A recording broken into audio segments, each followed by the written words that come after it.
Parents et amis avec Gilles Parent.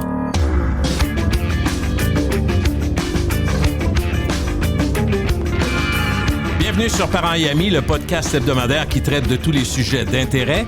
On nous retrouve sur gillesparent.com, sur Spotify, Google Podcasts, Balado de Apple et le canal YouTube sous le vocable Parents et amis. Le sujet d'aujourd'hui revêt une grande importance dans nos préoccupations du moment. Il n'y a aucun doute, on va parler de l'anxiété grandissante chez la génération des 15 à 25. Et si on avait du temps, si on avait des heures et des heures, on pourrait parler de la société au complet parce qu'on n'a pas l'impression que ça va nécessairement mieux au deuxième étage. Comme guide, je ne pouvais pas trouver meilleur spécialiste pour répondre à nos interrogations. Nathalie Parent est psychologue, chargée de cours à l'Université Laval, formatrice, conférencière et auteure à succès. Bonjour Nathalie, comment ça va? Bonjour Gilles, ça va bien, merci. Alors, j'allais dire, vous, ça va bien. La société, il y en a certains qui trouvent que ça va bien, mais on se pose beaucoup de questions. Ça reste assez difficile. On a un gros objectif aujourd'hui, Nathalie, c'est costaud, mais important. L'anxiété, le stress chez les jeunes nous semble, en tout cas, assez généralisé. Je ne sais pas si c'est le constat que vous faites. Vous en rencontrez beaucoup des parents et des jeunes? Oui, absolument. C'est vraiment une problématique en hausse, là. On le voit de plus en plus. C'était déjà en hausse avant la Ah oui, la ça a COVID. commencé avant? Oui. Et on le remarquait depuis une dizaine d'années, entre autres. Mais là, c'est encore plus... en tout cas, j'ai pas de statistiques actuelles, mais ce qu'on constate dans les bureaux de psy, c'est que c'est assez rempli, je dirais. Est-ce que le confinement a été un catalyseur? Est-ce que le confinement a amené encore plus de problèmes, à votre avis? Ah oui, absolument. Ah oui? Il y en a pour qui ça a été aidant. Hein? Il y en a qui étaient moins dans les obligations ou qui, entre autres, se sentaient plus isolés avant le confinement. Donc là, en étant isolés, ben ils se trouvaient corrects. Avec d'autres mondes? Exactement. OK. Mais pour la majorité des gens, quand même, ça a été une période difficile. C'est un stress, hein? C'est un stress énorme. Donc, qui dit stress dit problématique, là, que ce soit après ça, un stress à long terme peut amener des problèmes physiques ou psychologiques, dont l'anxiété. Si on commençait par la base, juste pour qu'on se comprenne, le stress, c'est quoi exactement? Parce qu'on parle d'anxiété et de stress, je suis pas sûr que c'est exactement la même chose. Hein? Non, c'est vrai qu'il y a des petites nuances à faire. Le stress, en fait, c'est face à un événement. Il y a un événement qui arrive, le corps est face à un événement, puis il doit sécréter des hormones de stress, dont l'adrénaline, le cortisol, qui vont répondre, qui vont aider le corps à affronter un événement. Okay. Donc, il y a quelque chose de totalement naturel là-dedans. Là. Absolument, qui est là depuis la nuit des temps. Là, hein? Okay. Sonia Lupien en a parlé beaucoup avec le mammouth. Là, affronter le mammouth, on mobilise notre stress, notre corps pour affronter. Ben, c'est un peu ça, là, face à l'événement, là, que ce soit un examen qui s'en vient, aborder une personne, ben, il y a quelque chose qui se prépare pour avoir les yeux, ne serait-ce que juste quand on fait une rencontre comme on fait actuellement, là, vous et moi, ben, on est en train de mobiliser notre énergie pour bien répondre à la demande, bien performer. Le stress peut être positif, c'est ça, je comprends de ce que vous dites. OK. Oui, tout à fait. Puis si on pense à l'anxiété, là, on est plus face à quelque chose, on peut appréhender, mais tu sais, l'événement n'est pas là, mais on appréhende l'événement qui s'en vient, ou encore, on imagine un événement, une menace à venir. Okay. Donc, on est plus dans la peur. Moi, j'aime bien utiliser l'analogie des abeilles pour dire...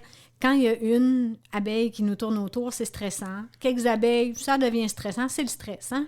Mais si on appréhende, si on n'est pas avec les abeilles, mais qu'on pense... Que peut-être. Oui, qu'on évite d'aller à quelque part parce qu'on pourrait se faire piquer par une abeille, bien là, on est plus dans l'anxiété.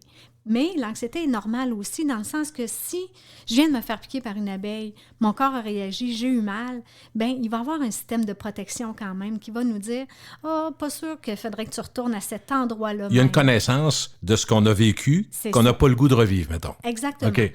Alors là, peu à peu, en y retournant graduellement, bien, la peur va aller en s'estompant, puis l'anxiété également. Donc ça, c'est un processus normal, comme si on se fait mordre par un chien, bien, face à un échec ou à une douleur, on va l'appréhender, puis c'est normal.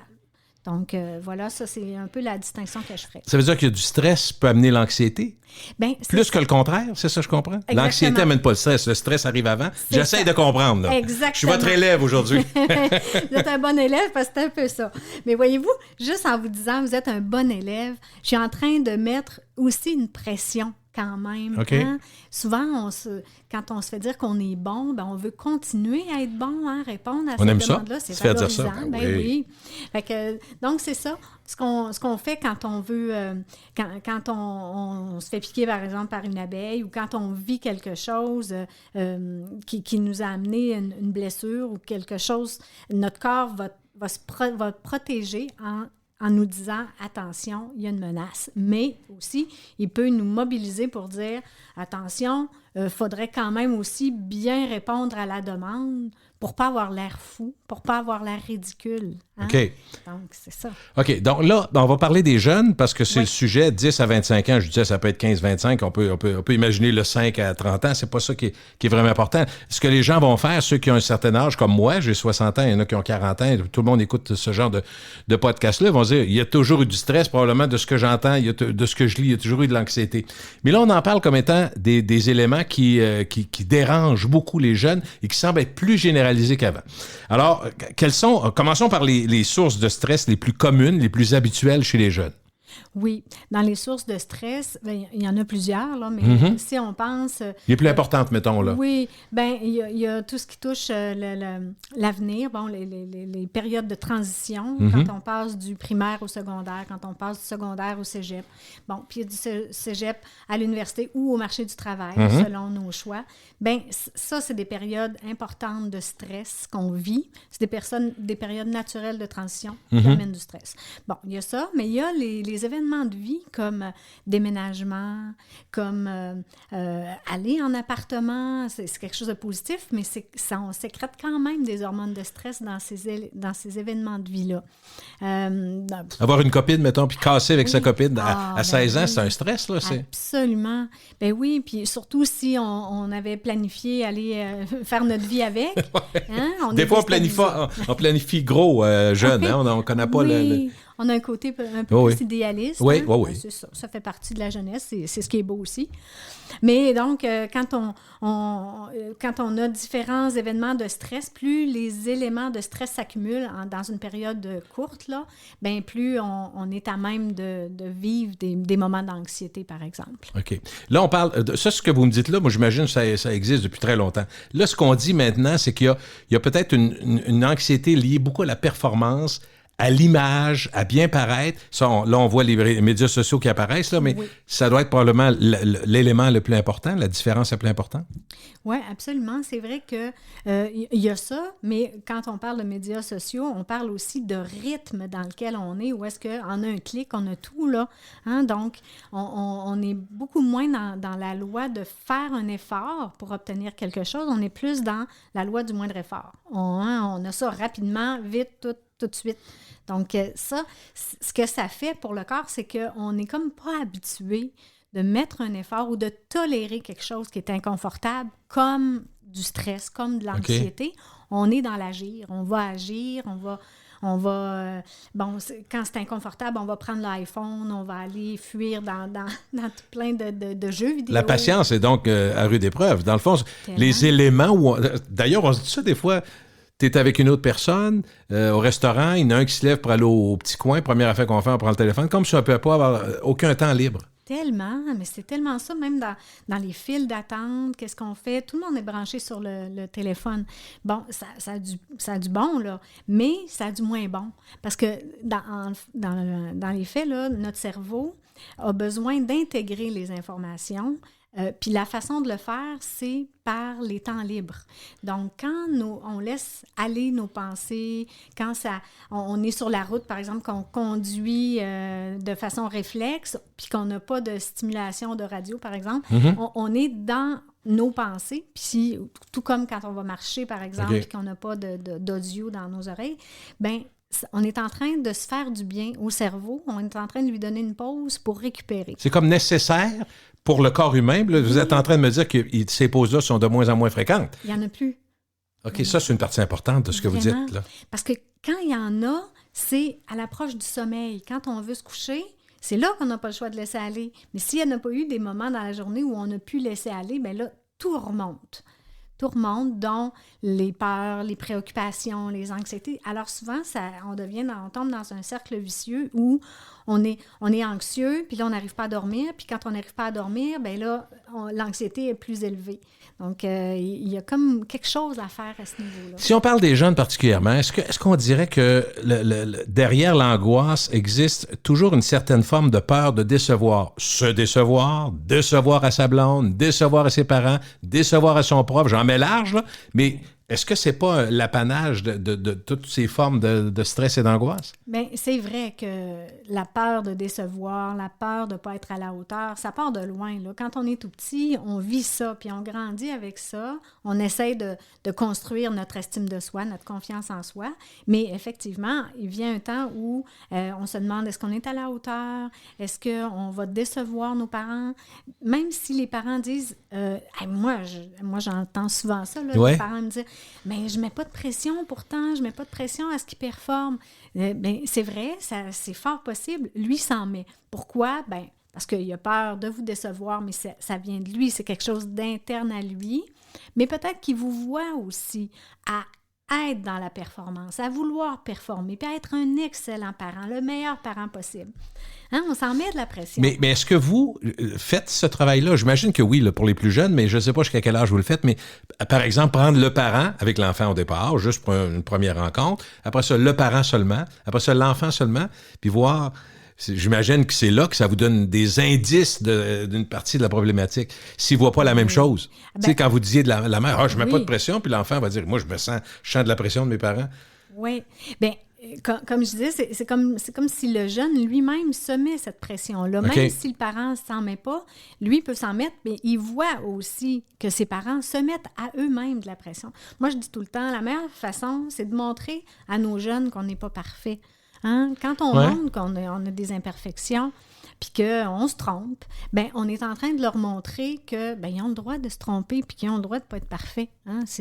Puis autant chez les jeunes hommes, là, les jeunes femmes, leur montrer que tu sais, il y a des affaires là, en rétrospective qu'on se dit « Ouais, c'était peut-être pas ma meilleure comme parent. Hein? » Puis qu'on ose leur dire, puis avouer. Hein? C'est avouer aussi être en contact avec une partie peut-être plus honteuse. Hein? La honte, c'est pas le fun. Hein? Fait qu'on veut pas se coller à ça. Mais d'un certain sens, les parents, l'exemple des parents, en tout cas, moi, il me semble, encore aujourd'hui, dans des discussions qu'on a entre adultes, on se dit... Souvent, c'est le mimétisme. Souvent, on fait comme ce qu'on a eu chez nous. Puis quand on regarde les problématiques qui se développent plus tard, dans certains cas, on se rend compte qu'il y a des lacunes qui sont liées à ça. Les parents n'étaient pas là ou les parents étaient plus ou moins dans l'équilibre total avec l'enfant. Fait que, il y a deux éléments que vous dites là-dedans, je trouve intéressant. Il y a le côté, les parents peuvent être un bon exemple, ou des parents qui travaillent 29 heures par jour. Pour l'enfant, il ne voit pas ses parents, il voit ses parents travailler tout le temps. Bon, est-ce qu'il voit quelqu'un qui travaille très fort puis qui veut réussir, ou il voit un parent qui n'est pas là puis qui se rend compte qu'il n'y a pas le parent? Là, j'essayais de voir comment on fait l'équilibre là-dedans. Parce que c'est deux éléments majeurs, c'est-à-dire le parent qui est absent, puis en même temps, mais pour l'enfant, il est absent, mais en même temps, il travaille très fort. Donc, ça pourrait être positif, mais c'est surtout négatif parce que l'enfant va se plaindre ou va dire plus tard, moi, je n'ai pas eu de parent. Mes parents n'étaient pas là. Ah ouais.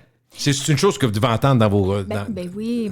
Dans le bureau, hein? Oui, absolument. Puis c'est deux volets quand même importants parce que si on se dit, par exemple, mon parent n'était pas là, parce qu'on peut travailler énormément, mais être présent psychologiquement pour notre enfant. Puis là, ça fait une différence. Hein? Quand l'enfant sent qu'on est là pour lui... Temps de qualité au moment où c'est opportun, mettons? Oui, ou un texto, ou, tu sais, parce qu'on peut penser au travail et penser aux jeunes en même temps. Donc, ça, déjà, dire « Hey, je sais que tu as une grosse journée, je peux le texter ou je peux y parler, prendre quelques minutes au téléphone à travers mon travail. » Donc, ça, c'est quelque chose. Hein? Donc, il a besoin de sentir qu'on peut être là. Mais il peut aussi, le jeune, se mettre de la pression à se dire, parce que c'est humain, là, quand on est jeune, on veut souvent faire mieux que nos parents. C'est très humain. On veut dépasser, faire mieux. Être meilleur. Mais les parents aussi, des fois, on veut que nos enfants soient meilleurs que nous. On a des attentes. Ça. On a des attentes. Hein? On ne met pas de pression, mais on a des attentes. On a des attentes, absolument. On en a tout le temps. On veut qu'ils réussissent, qu'ils soient heureux, puis ça, c'est légitime. Donc, veut pas, il y a une interaction entre les deux, hein, entre le jeune, ce que lui, il perçoit, ce que lui vit, puis ce que le parent, lui, peut projeter, peut avoir comme attente. Quand les jeunes sont dans votre bureau, quand les jeunes vont vous voir, Nathalie, quand vous leur parlez, qu'est-ce qu'ils disent comme problématique qu'ils vivent, mettons, à 15-16 ans? Là? Comment ils se sentent? Est-ce qu'ils disent « je me sens pas bien, je me sens pas à la hauteur ». Est-ce qu'ils ramènent ça à eux ou c'est leur entourage? J'essayais de voir comment ils réagissent. Oui, bien, ça dépend des jeunes, c'est sûr. Puis je dis tout le temps, moi, qu'il y a autant de façons d'intervenir ou de façons de voir l'anxiété qu'il y a de personnes qui existent. Donc, c'est très, très, très variable. Okay. Hein? C'est chacun son histoire, chacun arrive avec son bagage à lui. Donc, il y en a qu'ils vont être super sérieux, ils vont se demander énormément dans leur vie, là. Ils vont se demander beaucoup. Puis, donc là, ils se demandent, ils vont travailler fort, eux autres, ceux-là, ils vont étudier beaucoup, mais ils s'en demandent trop pour la partie plaisir qui pourrait avoir. Donc, il manque d'équilibre dans leur vie, ils trouvent ça. Oui. OK, ils trouvent que c'est intense, là. Exactement, parce qu'ils se sont mis un objectif, ils veulent, par exemple, je pense à ceux qui veulent rentrer en médecine, ou bon, hein, il y en a qui se mettent beaucoup de pression, puis là, ils ont un plan A, puis il n'y a pas de plan B, puis c'est que ça. C'est là qu'on s'en va. Oui. Donc là, il faut essayer de trouver des plans B, C même, et donc, puis apporter des nuances aussi, hein, parce qu'il y en a qui vont se dire, s'ils ont un mauvais résultat et qui sont poches, qui sont pourris, qui sont, bon, hein, ils se définissent par le résultat. Ils se disent peut-être même plus poches qu'ils sont. Exactement, oui. Ils se sentent pas bons. Exactement. Alors que dans le fond... Alors qu'au fond, la note ne définit pas la personne qu'elle est. Hein?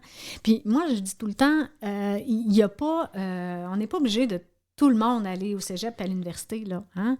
Je prends Guy Laliberté, un des hommes les plus riches. Lui, il a décidé à 15 ans qu'il allait étudier le cirque. Hein? Ses parents, ils étaient bien déçus. Hein? Ils ne voulaient pas ça. Mais ça ne lui a pas empêché de réussir dans sa vie. On ne peut pas tous être des Guy Laliberté. Par contre, c'est pas tout le monde... Ben, c'est pas fait pour tout le monde, l'université, c'est pas fait pour tout le monde. Puis les métiers, puis ça, c'est un fait. Puis on en a besoin. Moi, j'ai besoin de mon coiffeur.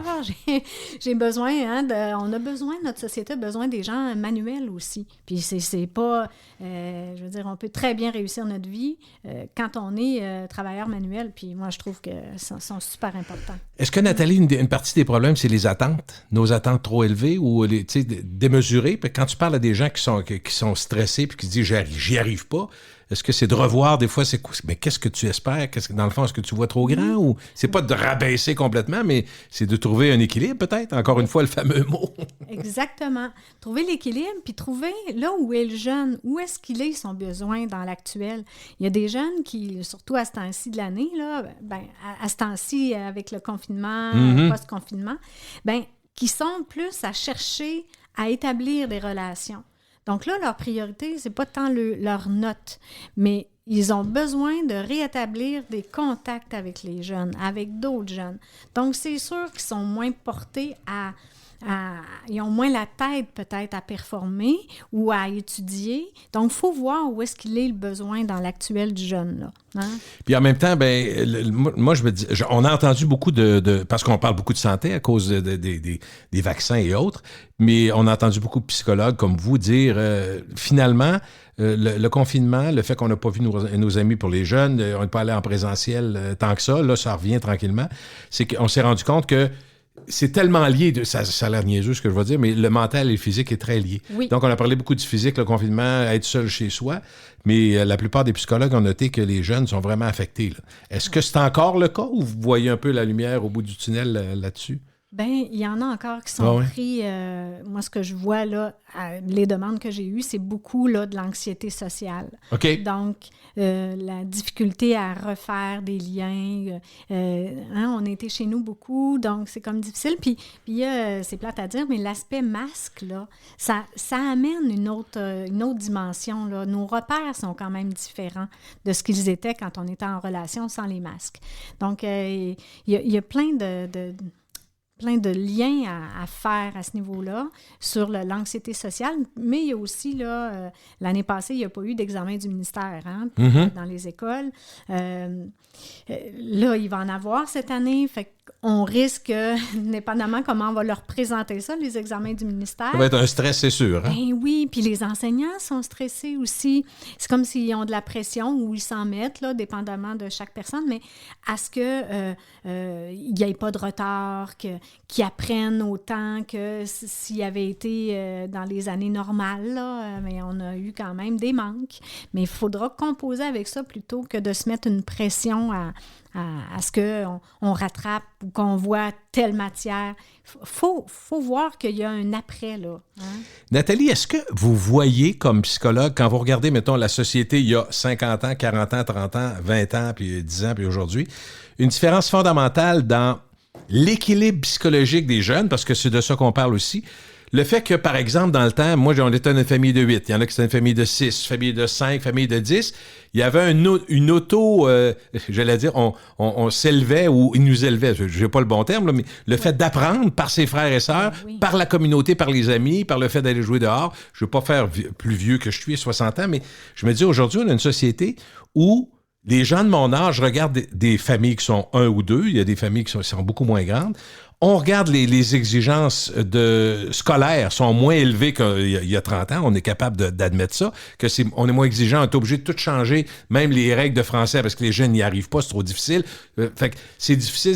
Fait qu'on se dit, probablement qu'il y a une portion des grosses familles, puis le côté très, très social, jouer dehors, être avec ses amis, qui faisait une différence. Aujourd'hui, c'est beaucoup plus individualiste comme société. Vous devez voir une différence. Mais ça me semble une évidence, mais je veux voir au plan de l'étude psychologique, qu'est-ce que vous voyez comme différence?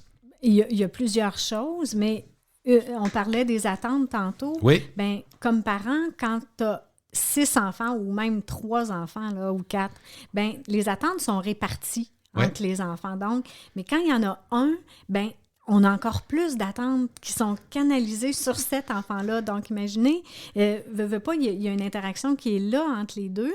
Puis, tout ce que lui va faire, le jeune, ben c'est comme ça a un impact. La mère ou le père, les deux, là, les parents, ils sont comme plus inquiets, hein, plus facilement inquiets, ou en tout cas, du moins, ils espèrent encore plus que ce jeune-là réussisse ou qu'il réponde à des choses qu'eux, ils n'ont pas pu faire, par exemple, dans leur vie, tandis que quand il y en a 3, 4, ben là... Tu n'as quasiment pas le choix d'être plus autonome aussi quand les parents ont moins de temps. Ben oui, tu sais, quand moi, j'étais une famille de 8, à un moment donné, tu t'organises, hein, tu te débrouilles, puis tu fais tes affaires. Exact. Quand on va au parc aujourd'hui, c'est une image, mais en même temps, c'est une image que tout le monde a vue. Il y a un jeune enfant de 3 ans, va là, papa, maman, grand-papa, grand-maman. Il y a 5 adultes pour un enfant au jeu.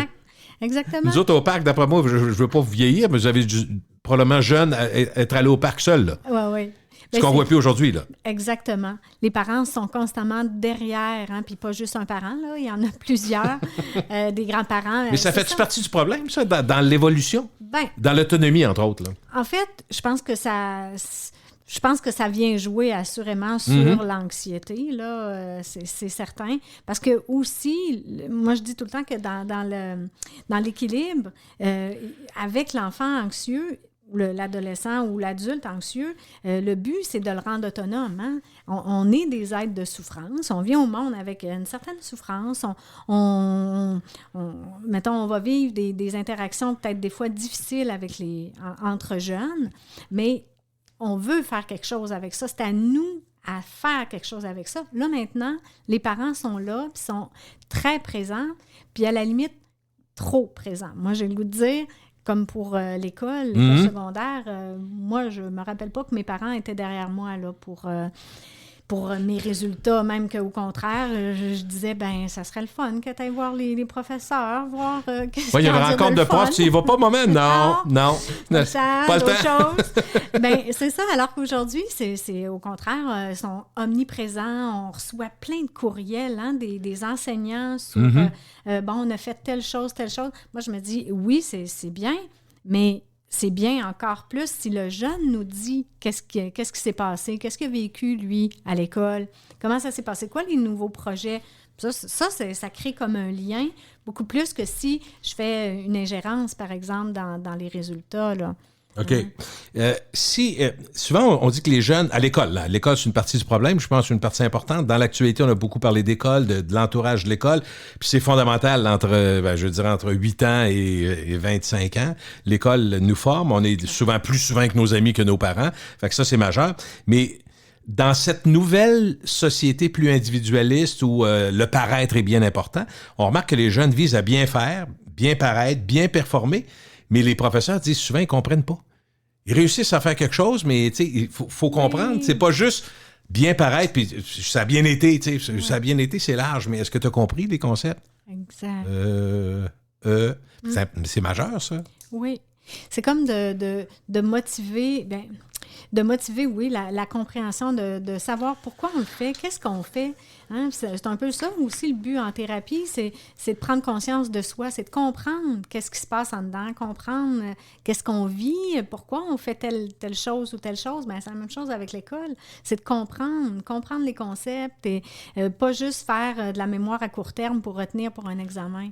Effectivement, quand on comprend quelque chose, on le retient plus. Est-ce qu'il n'y a pas un mot qui se perd un peu? Je sais que je me ferais pas aimer en disant ça, mais l'effort, parce que c'est une chose qui est mise de l'avant. C'est pas toujours facile, là, mais puis l'école, c'est des concepts. On apprend des choses, donc c'est à moins d'exceptions. On a toujours eu des amis qui ça allait bien puis ils étudiaient pas, là, mais la plupart du temps, il faut faire des efforts. Puis j'ai l'impression que l'effort est un mot qui a pâli au fil des années.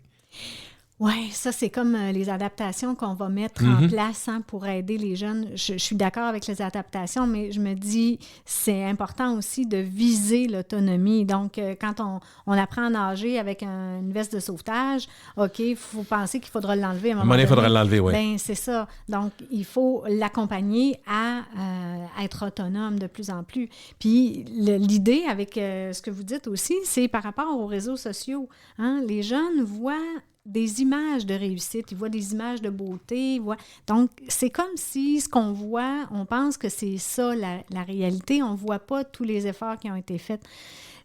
Donc, si on peut prôner la patience, l'attente, montrer que ce qui est important, c'est beaucoup plus l'effort que le résultat. Est-ce que tu es contente, toi? Est-ce que tu as fait ce qu'il fallait que tu fasses? As-tu l'impression d'avoir été là où tu pouvais aller? Aurais-tu pu mieux faire? Aurais-tu pu en faire plus? Oui, puis avec la compréhension aussi, c'est justement, si on a un mauvais résultat, d'essayer de le comprendre. Si c'est un résultat qui n'est pas à la hauteur des efforts que j'ai faits pour étudier, on va essayer d'aller comprendre. Qu'est-ce qui fait qu'on a ce résultat-là? Est-ce que c'est moi, dans ma façon de comprendre les questions?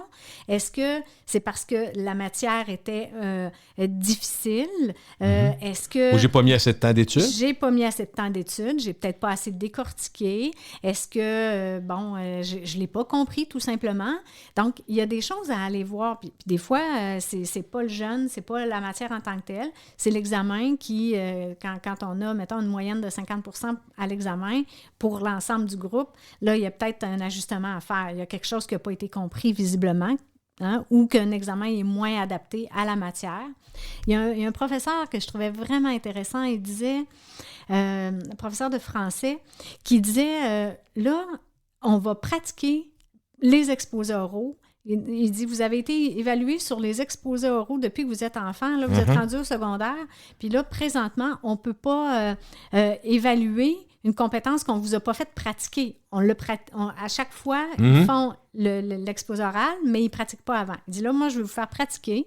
Fait qu'en classe, ils leur demandent, bon, qui c'est qui s'est fait dire, mettons, qu'il ne parlait pas assez fort. Fait que là, il se lève, puis là, il dit, OK, on va pratiquer à parler fort. Donc, on va pratiquer l'alphabet. Puis là, ça dégêne, ça démystifie. Puis là, il y en a une, entre autres, qui, elle parlait pas fort. Puis elle avait de la misère. Fait que là, il a demandé à tout le monde, OK, penchez votre tête là, sur vos bureaux, vous la regardez pas. Là, on est juste tous les deux. Puis là, tu vas dire A, B, C. Puis il faisait pratiquer le ton de voix. Moi, je trouvais ça, c'est vraiment génial. C'est adapté à l'évaluation qu'on va faire. Une des choses qu'on remarque aussi, moi je vais avoir l'avis d'une psychologue parce que vous voyez les parents et des enfants aussi puis avec qui vous donnez des conférences, vous jasez avec eux autres. Est-ce que quand vous voyez des enfants qui ont des problématiques, c'est une chose, mais ceux qui vont bien, est-ce que c'est souvent l'exemple de la famille? Est-ce que ça part souvent de la famille? Oui, on dit que les amis ont une importance, mais Prenons l'exemple mettons, d'étudiants en médecine. Vous en avez parlé tantôt. Souvent, on se rend compte qu'un étudiant en médecine, dans sa famille, si c'est pas son père ou sa mère, c'est son oncle qui a été médecin, puis il a eu l'influence, il est allé le voir, puis ça les a donné l'idée, puis ça en est fait parler. Tu sais, ce côté-là, sans pousser outre mesure. Il y en a d'autres aussi qui travaillent, mettons, dans une entreprise de construction, puis la famille, puis le père était là-dedans, puis il a bâti une entreprise. Les filles sont là-dedans maintenant, soit plus dans l'administration, puis sont comme, pas juste dans la lignée d'eux, mais tu n'entends parler, tu vois ça. Exact. C'est encore une fois l'exemple. C'est pour ça que je veux vous parler. Est-ce que pour ceux qui ont de la difficulté, vous voyez, il manque cet élément-là d'identité, d'exemple? Parce que j'essaie de voir qu'est-ce qui fait que il y en a qui n'ont pas d'intérêt vraiment, des jeunes étudiants qui ne savent pas ce qu'ils veulent faire. Alors, remarquez que, très honnêtement, à 15 ans, 16 ans, on allait chez l'orienteur, puis on sortait encore plus désorienté. C'est peut-être tout à fait naturel de ne pas savoir ce qu'on veut faire là, comme carrière. Ouais. Mais est-ce que cette problématique-là, c'est chez ceux qui cherchent? Bien, moi, je pense que l'adolescence, c'est une période pour ça où est-ce qu'on cherche. Hein? À la base? À la base.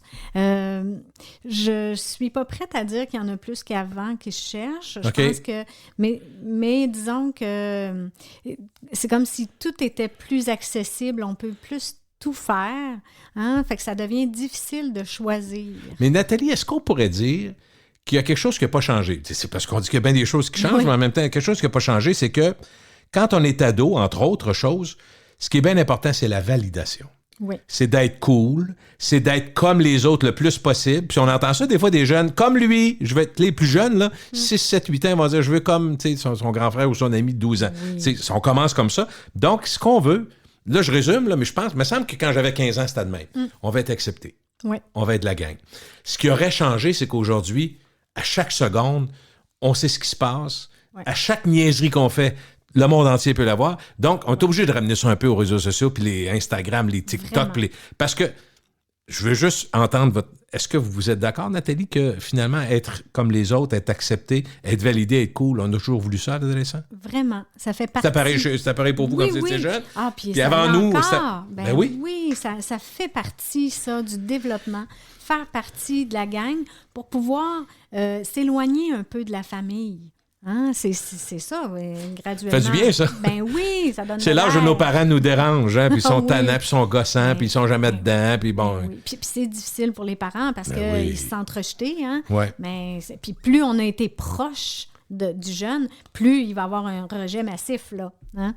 Que ça fait partie du développement. Est-ce qu'aujourd'hui, les réseaux sociaux ont rendu excessif le besoin de briller? Ça, c'est absolument. Juste à penser à Star Academy, hein, quand ça a commencé, on voyait comme tout de suite un succès. Hein, instantané, oui. Ben oui. Alors, les jeunes, c'est ce qu'ils voient. Ils voient ça aussi sur les réseaux sociaux. Donc, puis le nombre de j'aime, le nombre de likes, hein. Les jeunes vont poster une photo, ils vont poster quelque chose. Aux 15 secondes, ils vont voir s'il y a des nouveaux likes. Oui, ben oui, pour voir, tu sais, jusqu'à quel point je suis aimée. Mais c'est illusoire. Mais c'est pas grave. Si tout le monde le fait, il doit y avoir quelque chose de fort là-dedans. Exactement. Même si on dit que c'est illusoire, que c'est un peu cosmétique, c'est un peu tout ce qu'on veut de léger. Oui. Tout le monde le fait, là? Oui.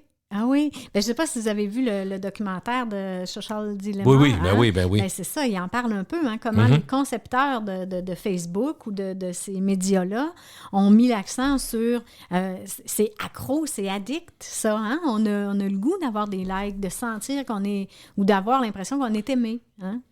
Si on prend 2 secondes, on ne fera pas de politique là-dessus, puis on ne réglera rien, mais dans l'actualité, il y a eu les gangs de rue, les jeunes à Montréal, 15-16 ans, puis ça, des jeunes attaqués à l'école ou des jeunes qui sont sortis des gangs, tout ça. Qu'est-ce que vous voyez comme facteur d'explication? Est-ce que, par exemple, le fait qu'on est on est plus jeux vidéo, moins joué dehors, est-ce que ça joue? J'essaie de voir les éléments qui peuvent expliquer que des jeunes se cherchent autant, et c'est plus que chercher dans des gangs de rue, tout ça. C'est une problématique qui n'est pas généralisée, là, mais qui est quand même inquiétante. Oui. Moi, je pense que ça, il y en a aussi souvent eu. Des gangs de rue. Des bombes. Ben oui. Je me rappelle où j'ai grandi, il y avait de ça, là. Où ça? Oui, je ne dirais pas. Mais effectivement, ça existait, ça a toujours existé. C'est juste que là, je pense que les médias sociaux, ils sont très forts. Hein? On entend beaucoup parler, puis ne serait-ce que même les mots qu'on utilise pour parler de ça ou pour parler d'anxiété ou, tu sais, toujours des mots graves, c'est fort. Tu sais, c'est des mots qui font peur puis qui alimentent un peu la société d'un peu de terreur. Donc, des gangs de rue, moi, je pense qu'il y en a toujours eu. Il y a peut-être un peu l'aspect de où est-ce qu'on veut faire partie d'une gang. Donc, puis les rites de passage, il y a tout ça qui font partie. Mais Heureusement, c'est pas tout le monde, là, mais quand même, oui, ça peut faire peur un peu. Moi, je veux parler d'un nouveau phénomène, peut-être plus féminin, vous me le direz, mais le phénomène des nouveaux moyens. Dans le fond, c'est très drôle de parler de nouveaux moyens parce que c'est pas si quand on regarde d'où ça monte, c'est pas si fréquent que ça. On note une croissance, je prends le mot volontairement, phénoménale de l'intérêt des jeunes pour l'astrologie. Et d'ailleurs, quand on a fait la préparation, j'ai dit probablement qu'elle est déjà au courant, mais je vous ai envoyé des articles là-dessus.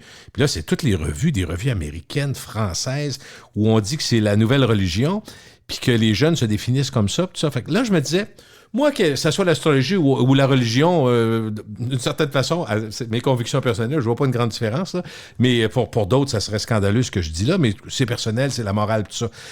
Mais je me dis, c'est sûr que ça vient combler un besoin. Puis je vais avoir l'avis d'un psychologue. Comment vous expliquez ça? S'il y a tant de jeunes qui vont s'identifier par des signes astraux, c'est pas nouveau, l'astrologie, ça, je voulais dire. C'est vieux comme la Terre. Là. Oui.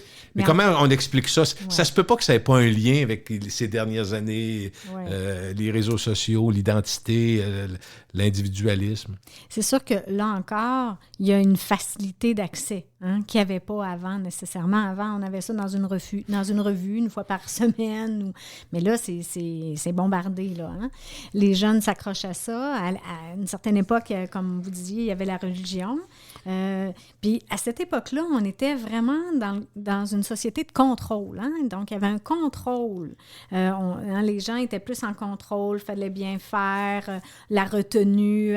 Quand on était à l'église ou à l'école, il y avait une retenue. Hein? On montrait aux jeunes à se retenir. Là, on est plus dans une société, puis c'est pas moi qui le dis nécessairement, là, je pense entre autres à Michel Lemay, un pédopsychiatre qui a parlé de ça, qu'on est plus dans une société de la toute-puissance. Où est-ce que là, c'est comme si tout est possible rapidement, fait que sont où nos repères? Hein? C'est comme si les jeunes, déjà à la base, quand on arrive autour de la vingtaine, proche de la vingtaine, on se cherche, on cherche nos repères, on cherche, on quitte le foyer familial, puis on s'en cherche un autre foyer. Il est où mon foyer? Il est où mon phare, finalement? Bien, c'est comme si, là, on en a encore moins, parce qu'il y a trop de possibilités. Alors, il est où? Si on n'a pas développé notre phare interne, bien, on va s'en chercher un, puis ça en est un facile, accessible, hein? Est-ce qu'on va pas chercher un peu dans l'astrologie? Je disais c'est plus féminin parce que c'est des revues féminines beaucoup qui en parlent, puis que quand on en parle à nos jeunes, je dis pas que les gars sont pas là, mais c'est plus les filles qui ont ramené ça à la surface. Mais il me semble que c'est quelque chose de... J'ai comme l'impression que c'est quelque chose de réconfortant. Exact. Tu vas chercher des bonnes nouvelles. Tu prends ce que tu veux, hein? Oui, c'est ce que j'allais vous dire. Si tu lis un gros livre sur l'astrologie, ce qui va moins... D'ailleurs, c'est assez rare qu'ils disent « Vous avez une journée de merde, puis vous allez peut-être vous casser une jambe. » On comprend que souvent, c'est des dénominateurs communs. Mais c'est un peu ça, c'est aller chercher du positif, alors que tu t'es fait écœurer sur le site web ou qu'on n'a pas liké ta photo. Mais là, l'astrologie te ramène à quelque chose de positif. Tu vas te chercher, je sais pas. Oui, absolument. Puis ça, j'ai des gens en thérapie qui m'ont dit ça. Hein? Ah oui? Hey, là, ça ferait du bien d'avoir des bonnes nouvelles. Parce que... Ça va donc bien mal. Ben oui. Qu'est-ce qu'on entend à la télé? C'est beaucoup des choses comme ça, des mauvaises nouvelles, le variant. Tu sais, il n'y a rien d'encourageant. Ben, il y en a quand même un peu, là, mais vous comprenez ce que je veux dire? Oui, très bien, très bien. C'est comme si, depuis un bout de temps, on patauge dans quelque chose de plus négatif. Fait que c'est sûr que les jeunes ont besoin de s'accrocher à quelque chose de positif, puis c'est une façon facile peut-être d'aller... Oui. Est-ce que, Nathalie, pourrait y avoir aussi là-dedans quelque chose comme...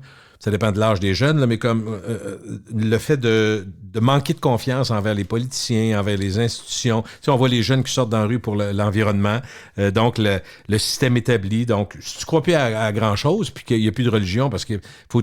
Fait que, tu sais, tu peux croire à tes amis, tu peux croire à bien des choses, mais l'astrologie, c'est comme...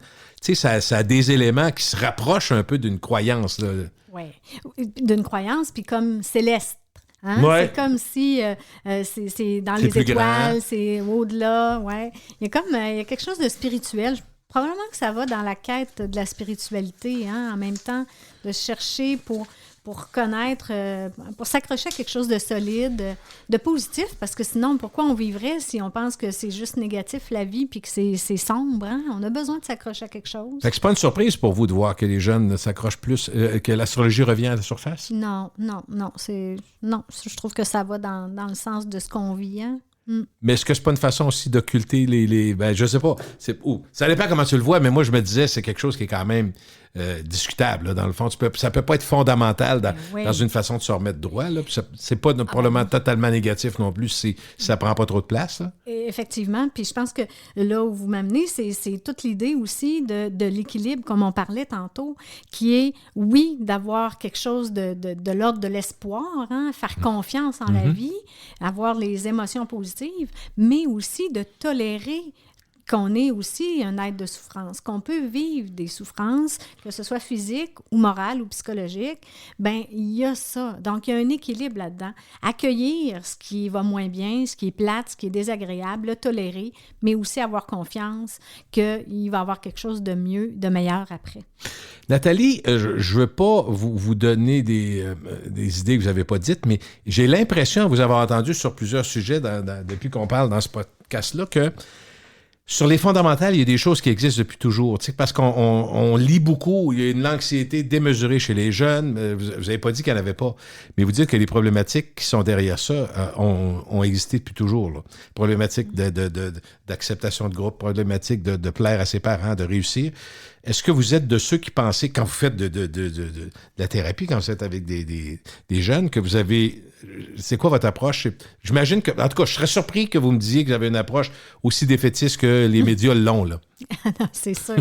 Moi, c'est sûr que quand... Sans dire que tout va bien, je sais que c'est pas ça non plus, oui. Mais j'ai senti dans vos propos que vous êtes attendant, là. C'est pas la fin du monde non plus, là. Non, puis pour moi, comment je vois l'anxiété, c'est comme la vigie sur un bateau, là. Hein?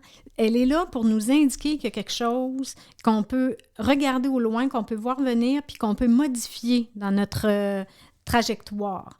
Donc, ça vient nous parler de quelque chose en dedans de nous, puis c'est ça qu'il faut regarder. Est-ce que c'est qu'il y a un manque de confiance? Est-ce que c'est, je sais pas moi, une difficulté à tolérer les émotions désagréables? Est-ce que c'est temporaire? Ça se peut que ce soit pas permanent, des problèmes qu'on sent. Peut-être que d'une mauvaise période, ma chère, mais attends, ça se peut. J'ai le goût de vous dire que pour 90% des jeunes, ce n'est que temporaire. C'est des passages, c'est des moments. Okay. Exactement. Ça, c'est important, parce que j'imagine que quand vous parlez aux jeunes, tu vas dire, attends, là, c'est pas si noir que ça, parce que c'est souvent ça, l'affaire, t'arrives, ça va tellement mal, puis tout le monde, puis les amis, puis là on monte ça en épingle. Oui, exactement. Puis ça, c'est l'humain. Hein? On grossit ça, puis on est dans les extrêmes. Là, hein?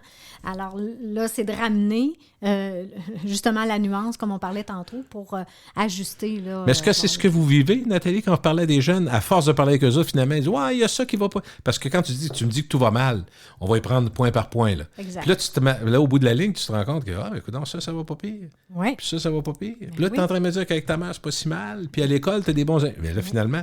Exact. Le but, c'est probablement de désengorger tout ça, là. Ben oui.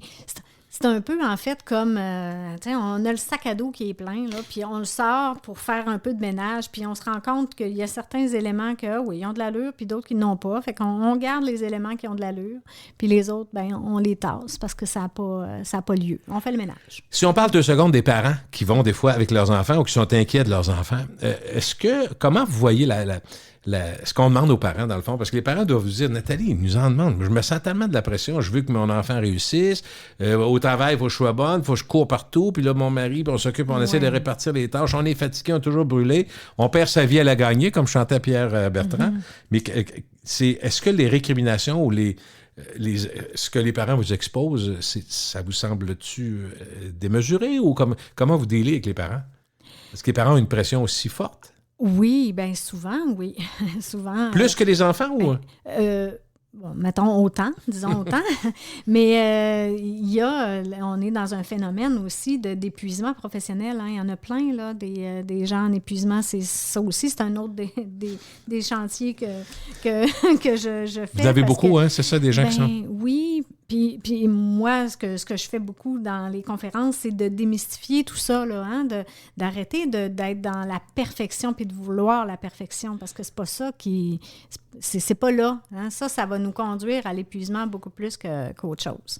C'est l'équilibre, mais l'équilibre, c'est encore le mot tannant, Oui. mais c'est quoi l'équilibre dans le fond? C'est quoi l'équilibre? Bien, c'est ça. Ça, c'est individuel puis personnel à chacun. C'est où ton équilibre à toi? Donc, il faut aller le chercher ensemble. Des fois, c'est de juste accepter que finalement, on est vulnérable. D'autres fois, c'est d'accepter que... Ça, on est moins bon là-dedans, mettons, là, ça se peut? On est vraiment pas bon là-dedans.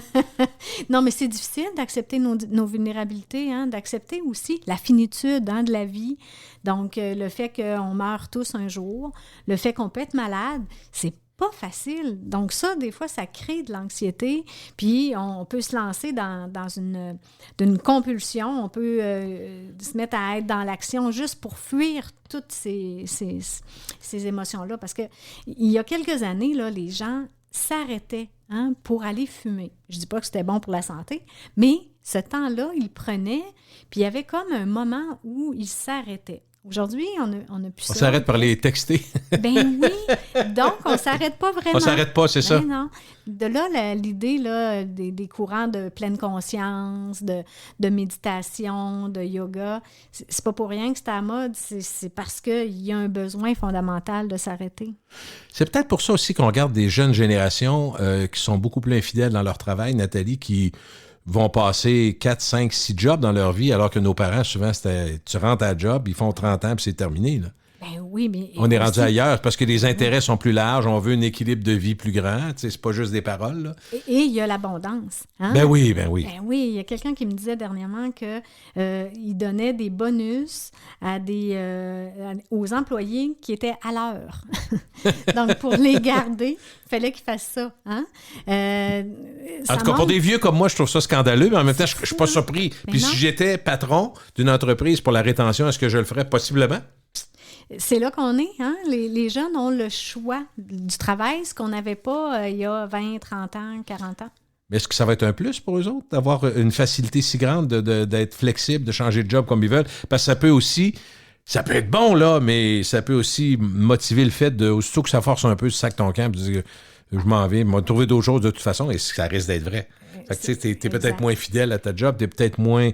Si ça coince, tu sacs ton camp. Tu sais, il y a les deux côtés, là. Ça peut être très bon parce que ça te permet de déployer puis de toujours faire des choses que tu aimes puis d'être meilleur, mais ça peut aussi faire que tu es intransigeant et que ça ne fait pas du sac ton camp. Exactement, que tu es intransigeant puis tu ne tolères pas finalement quelque chose qui peut être inconfortable et qui peut t'amener ailleurs. Hein? C'est les jeunes, je dis pas que c'est un plus ou que c'est un moins, mais c'est vraiment différent puis c'est avec ça qu'il va falloir composer. Hein? Quand vous regardez la situation, Nathalie, on va finir là-dessus. Est-ce que vous êtes optimiste quand même chez la génération actuelle des jeunes? Dans l'ensemble, tu sais, les médias sont très négatifs, là, puis les parents aussi, hein, de ceux qu'on entend, parce que c'est pas tout le monde qu'on entend sur 9 millions de personnes au Québec. On entend des groupes, on entend des psychologues qui sont inquiets parce qu'ils se font beaucoup parler de stress, mais vous, comme psychothérapeute? Bien, moi, fondamentalement, comme personne, j'ai un côté très optimiste. Et, OK. Oui. Même dans le bureau? Ah oui, OK. Ah oui. Ben oui, parce que je pense que je n'arriverais pas à aider mon monde si je ne croyais pas en leur capacité et en leur potentiel. Mais moi, je crois au potentiel humain. Puis, vous êtes moins inquiète que d'autres, tu comprends? Oui, moi, ça ne m'inquiète pas, la vie en tant que telle. Moi, je pense qu'il y a toujours eu des choses. L'humain s'adapte à ce qu'il est. Puis, des fois, c'est comme le retour du balancier. On va dans un extrême pour, après ça, revenir un peu plus au centre, peut-être retomber dans l'autre extrême. Mais hein, j'ai des gens, des adultes, des parents qui m'arrivent en consultation puis qui me disent, là, ça ne va pas dans notre vie de couple. Puis on veut faire quelque chose parce qu'on ne veut pas faire vivre à nos enfants la séparation que nous, on a vécue. De nos parents, OK. Exactement. Okay. Fait que voyez-vous, il y a quelque chose... Il y en a qui sont prêts à mettre l'effort. Oui, puis je pense qu'il y a beaucoup de gens qui sont prêts à ne pas revivre ou à ne pas faire vivre des souffrances à leurs enfants, à leurs jeunes. Donc, en ce sens-là, moi, je me dis, ben quand on veut faire mieux, quand on veut s'améliorer, ben c'est la base, hein? C'est la base de l'être humain. Bon, si des gens veulent vous rejoindre, y a-t-il un site Internet, si on veut le dire, Nathalie? Oui, NathalieParent, psychologue.com. Toutes les informations sont là. C'est sûr que là, j'ai pas de place actuellement pour. C'est difficile de vous voir, oui, c'est ça? Oui, je ne prends pas de nouvelles demandes de consultation. Je réfère au site de l'Ordre des psychologues. OK. Mais ça peut aider quand même. Là, si les gens vous écrivent, il va y avoir une réponse. Oui, je vais les référer à différents sites. Bien, merci d'avoir pris le temps de nous parler, Nathalie. C'est gentil. Joyeuse fête, tant qu'à y être. On est proche de décembre. Là. Merci à vous pour ce bon moment.